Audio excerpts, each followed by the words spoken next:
Today we're going to be doing a budget 5.3 build for my 07 Classic Sierra. It could have been a lot more budget friendly than it's actually going to be for me, because I could have used the flat top pistons to bump the compression in this 5.3 when we pull the 4.8 that's in my Sierra out. But I didn't want to tear down the whole short block just in case something went awry with this. And I could have used the lifters out of that one also, but it's got 200,000 miles, so I just sprung for new lifters. I didn't want to chance it. This is a vehicle that I use to go out of town all the time. I just want it to be a little more healthy in traffic and passing than what the little 4.8 is. We've got a lot of good parts as far as valve train too. We picked up a bunch of parts from LS Accelerations. We got their stage 3 cam that's going to be going in here. It's a 218, 224 duration, 553 lift with a 110 LSA. And we've got their valve springs and all their good stuff to go along with it. We picked up some hardened push rods. I know I could have probably got away with running some stock ones. And LS Accelerations actually claims that their cam is NSR, but being 553 lift, I really didn't want to chance it. This is just a junkyard block that I had gotten from the guys that we usually get to do our machine work. They had bought a building, and this was actually in there. And they said, hey, you want it? Come pick it up. I did. Happened to be a 2004 block. Had a pretty decent looking crank in it. Had floating rods. I didn't think they started floating rods till a little later, but it did already have floating rods. So we're going to be able to put these new pistons on. I went ahead and sprung for new pistons because they do have a new coating and everything on them. They're only $17 a piece from Rock Auto, and they ought to bump the compression real nice. Compression ratio should be about 10 1/4 to 1. But to get this build started, we've already knocked some new cam bearings in it, which this is the newer block, so I took the bigger bearings and the bigger, wider bearings, which was, if you get Durabond, they're CH-25. And we've already kind of sanded, we got a sanding block, 12-inch sanding block, and we've already kind of cleaned up all of our deck surfaces. And now I'm going to go ahead and start honing this with a dingle ball hone. What I do is, you never want to stop inside the cylinder. You want to have the drill running when you go in and when you come out. And I just go up and down about 20 times, counting my head, hone it up, and then when I get done, I'll clean this block up, see how it looks. And if it looks pretty good, we'll get this thing flipped over, and we'll start polishing this crank by hand. What we do is we use a shoestring with a little polishing compound after we get it cleaned up. Wrap it around there, polish up the crank. We'll be showing you in this video how to do that also. And then we'll set the crank in this thing, and then we'll get some pistons switched out on them rods, and we'll get this short block built. That's going to be about as far as we can go until we get the engine pulled, because I'm going to have to steal basically all the accessories, or not accessory drive, but the oil pan, the windage tray, the valve cover, timing cover, rear cover, and the heads off of my 4.8 is just going to be stripped down to a short block, and probably just going to store it in case this one go ahead and gives it up, which I probably won't ever go back to the 4.8 anyways. We'll just save that block in case we ever want to build another 5.3, since 4.8 and 5.3 do use the same block, but the rods and cranking that thing will probably never get used. But I'm going to get started by dingle ball honing this thing. Thing sure is balanced, isn't it? Yeah, I think it might be a little bent. What about oil? You want to put oil in there? I'm going to put some oil in there.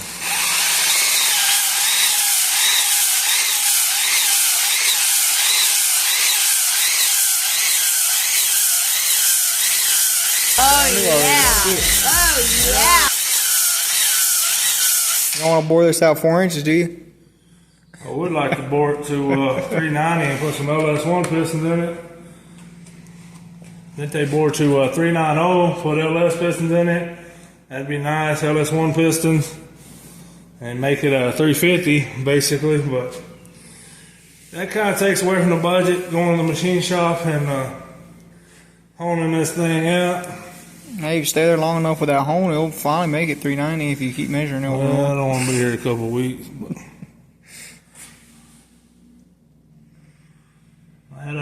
that don't look too shabby. You get in there, you can kind of tell the difference. That is a little different. Took that O-ring off of there. So we're going to do the same thing to the other 7. And then we'll get back and see if we can get a crank thrown in this thing. These cylinders just look slightly used. What do you expect for a freebie engine?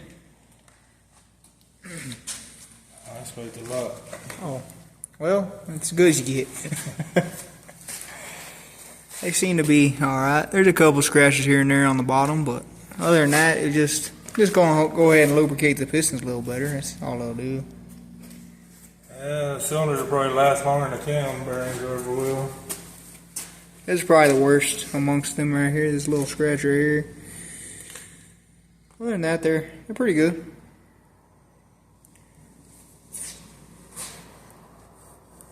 Now you can't fit your hand in there, can you?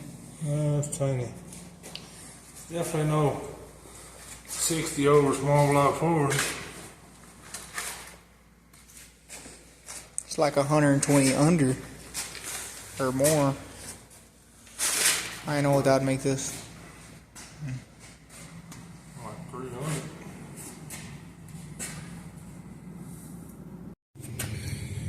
Well, since we got that block all cleaned up, got it all home looking decent, we're going to go ahead and start working on the crankshaft. This crankshaft came out of a running motor. It's in pretty good shape.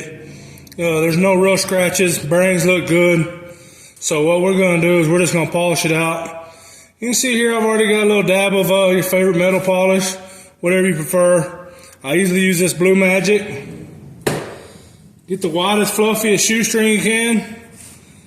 Either pull it out of your shoe or steal it from your kids or do whatever you got to do. Where's Marie? I lost my shoe. Go to Walmart. I usually kind of saturate shoestring with a little bit of polish too. Wrap around the crankshaft.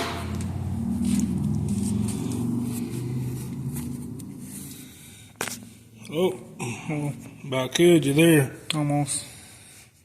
It's alright, he needed it. Probably. You just start sawing this shoestring back and forth.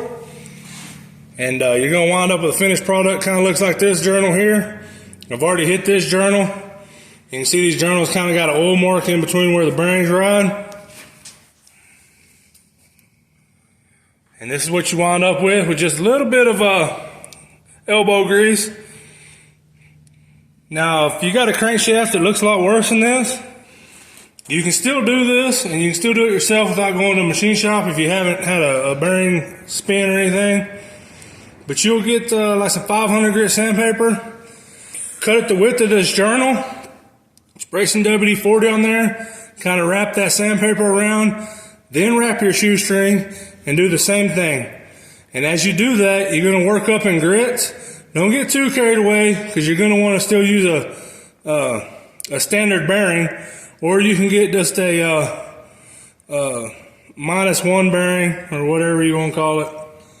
If you do feel like you're taking too much material, but then you got to get into your plastic gauge and all that. So I usually just hit it with 500 a few times, work my way up 800,000. I usually wound up about 1,200, and then I'll go back and polish it. There's no need on this crank. We're going to get this thing cleaned up, and we're going to get this thing thrown in that block, and then we're going to move on to putting rings on the pistons and putting the new pistons on the rods and see if we can get a complete short block by the end of the day.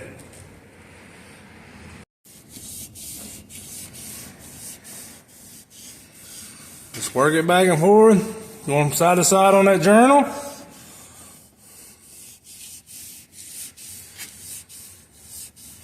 Should clean her right up. That's what she said. Like I said before, this crank's in pretty good shape. Don't take much. This one tried to rust on me. I guess we had it sitting on the floor. Had a snowstorm come through. It, I guess, got a drip or two on it. This journal tried to get some surface rust on it, but it looks like it's going to come right out and come around. No problem. But anytime you're on a budget or just trying to freshen up an engine, this is one step that you don't want to forget right here. It takes a little extra time, but it's definitely worth it. Makes you feel a lot better about your engine when you go back together than just slapping it together how it is.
Got it all together. Or I can't say. Got the crank in it. Got the crank cleaned up. Got it in it. Got the bearings. On these LS engines, they are you torque them to a degree. Everything torques to a degrees on this. You're supposed to torque them to like 20 foot-pounds and then 70 degrees and another 50 degrees. To the left, to the left. Can't be more than 114. Right.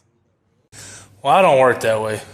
So we're going to torque all these real torque specs, just like you would a 4-volt main small block Chevrolet, and that's that. We're just hitting everything right now, 25 foot-pounds. ARP calls for 60 foot-pounds on the inner, 50 on the outer, 20 on the sides.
Just torqued the inners 55 foot-pounds, outers 50 foot-pounds, and did the side 20 foot-pounds.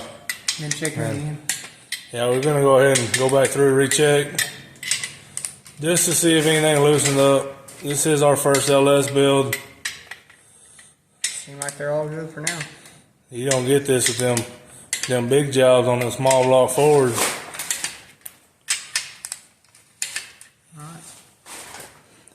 Alrighty, it looks like we're gonna start the next stage, which is putting some new rings on some pistons. So this ain't just a true budget build.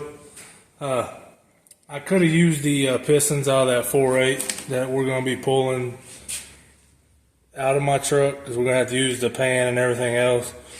But I said I forget it. I'll leave it in a short block. We went ahead and picked up these pistons from Rock Auto. They're $17.50 a piece. Part number is P5036. Just a standard flat top piston. Give us a little more compression, just to make it run a little better. Went with Molly rings. I mean, there were one set left, super cheap, name brand. Picked them up off eBay. Could be some old engine text repackaged. I don't know. It don't really matter at this point. Cleaned up our rods a little bit. Got them on. Everything went smooth. When you're installing your rods, I done got these out of order, out of sync. But when your piston's facing forward, there's a little nipple on a rod right here. You can feel just a physical nipple. All these nipples on your rods face to the back of the block on a LS. I'm pretty sure that's the way it came apart. I really wasn't paying attention when I took it apart, but on a small block Chevrolet, you can always tell because there's a pretty good chamfer on one side of the rod that runs up against the crankshaft, and the other side is just faced off. That's not the case on these LS. They both sides got just a little chamfer, so I didn't know how to tell by that. The only thing I went off of is these little nipples on these rods. But we're going to get some bearings put in these. For the bearings, we went ahead and went with King also. Picked this up from LSX, or LS Accelerations. I think they're $25. The mains were like $30 or vice versa. Not real sure, but we're going to get this thing thrown together. And maybe even get a cam put in today. Not real sure. Like I said, I still got to take some parts off my 4.8, like timing gear bolts and all that. None of that was actually in this one. When we got it, it was kind of just a scab. I mean, people had just took everything they could off of it, or needed or wanted. But they left enough good bones for me. I've never used King bearings before, but they look pretty good. I've always used Clevites, but Clevites kind of out of my ballpark anymore. I know the guy that runs a machine shop here, he's been using a lot of engine tech stuff. I had gotten some engine tech stuff, but I thought the bearings were trash. The bearings had a bunch of scratches in them. And, these Kings, they're same price, if not just a little less. And I'm pretty sure Intertech makes these. Just by the price wise, I'm not real sure, but I'm pretty sure they do. They're just repackaged. But that's enough talk. We're going to get this thing in here, see what it looks like. These flat tops should give us a little boost in compression. Just give us a little edge over every other, Cam Silverado sitting out on the street. I keep saying I'm going to shut up and put this thing together, but every time I pick something up, I can't help but think I'm working on a lawnmower. It ain't got no gas in it. These things are so tiny. I think there might be lawnmowers with bigger pistons than these. Briggs 22 horror. But anyways, here I am again. I got my lawnmower's ring compressor.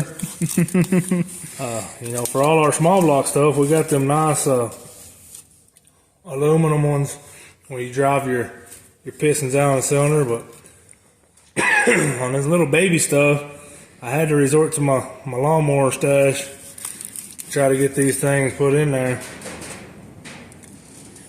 But that's enough talk now. I'm gonna go ahead and get this thing thrown in there. If you ever walk by one of these lawnmower ring compressors, just think of your LS when you're thinking of it. Okay.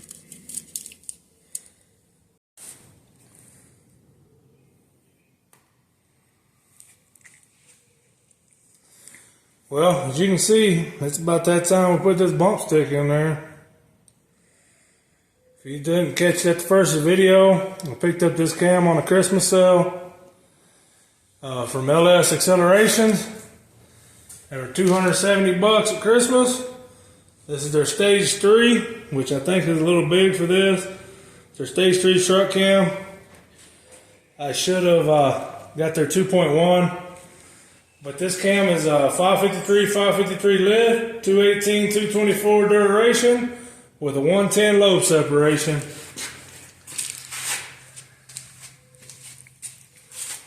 Already got a little lube on the bearings. Put a little lube on the cam.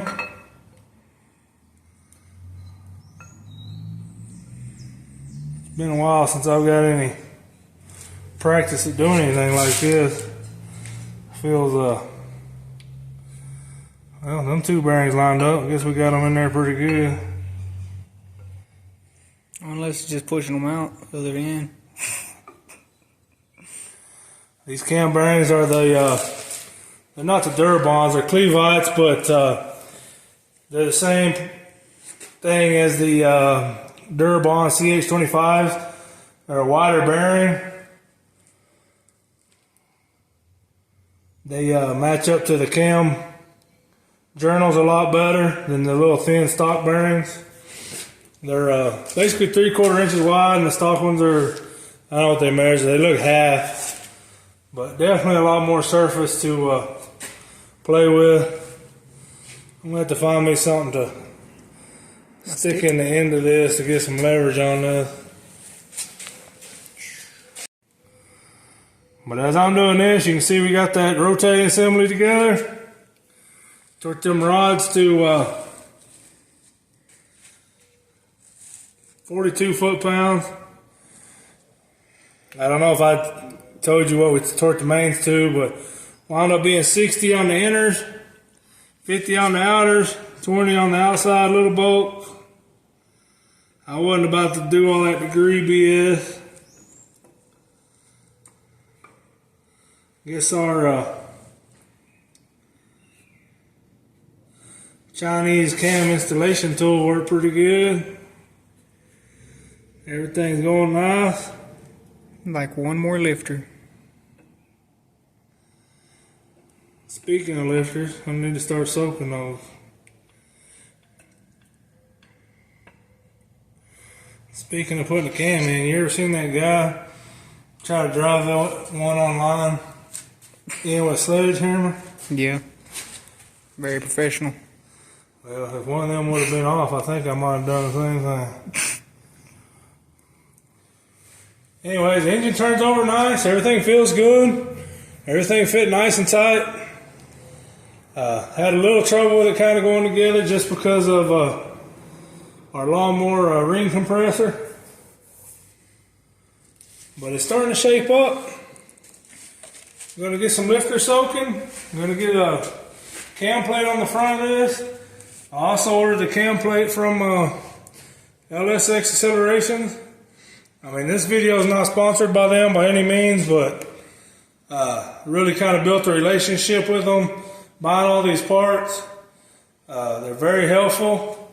This being my first LS, which, I mean, they're the same as any other engine pretty much. There ain't nothing big about it, but they're really helpful when it came to the different cam bearings that the models have and BS like that. They got super fast shipping. They're in Tennessee, we're in Texas. I mean, 2 days you got your parts. So, I mean, you ain't just sitting around waiting on stuff.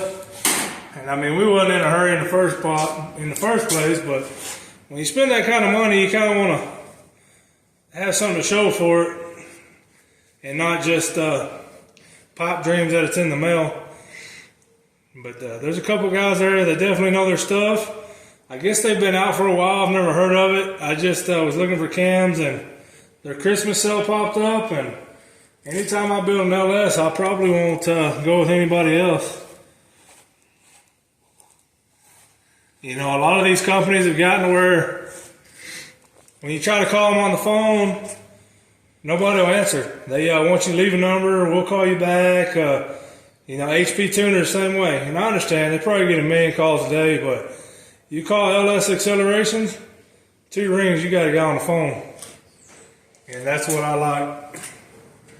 But I'm going to get this plate put on here. I actually bought the newer style. This one had the hex bolts with the flat. I'm going to put the ones with the taper bolts.